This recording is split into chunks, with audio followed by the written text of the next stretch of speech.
That. More breaking news at this hour. A shooting in D.C. along the National Mall has injured a teen, and a source tells us the Air and Space Museum was also damaged by a bullet. Let's get right out to our Kelly Vaughn, who's there now. Kelly, what have you learned?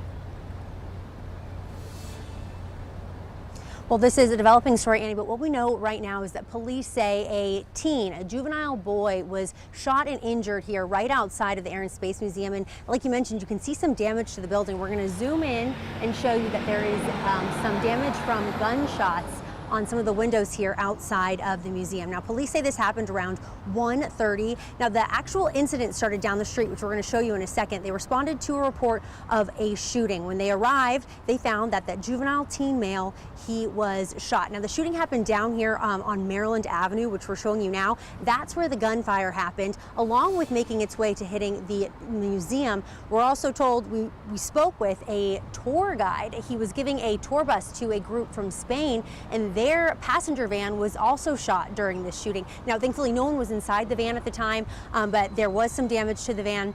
So the shots happened down there on Maryland Avenue. They hit that boy, they hit the van, and then a bullet made its way here to the Smithsonian. Now, I do want to give you some updates on some road closures that we're dealing with here on the scene. 6th Street is now closed southwest between Maryland Avenue and East Street. There's still a pretty heavy police presence that they're continuing to investigate. But what we know at this point, again, that juvenile teen boy, they're saying he was an older teen, shot and injured. And I do want to say that he was taken to the hospital conscious and breathing. Now, we're working to get an update on the condition. We're also working to figure out what led to this shooting and exactly how all this played out. But again, it's a developing scenario. We're going to talk with law enforcement, and we'll sure keep you updated. But of course, if you're coming this way by the Air and Space Museum, just be aware of those road closures. 6th Street's closed between Maryland Avenue and East Street.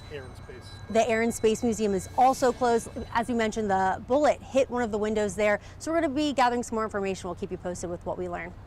All right, obviously still a developing story. Kelly, thanks for the latest.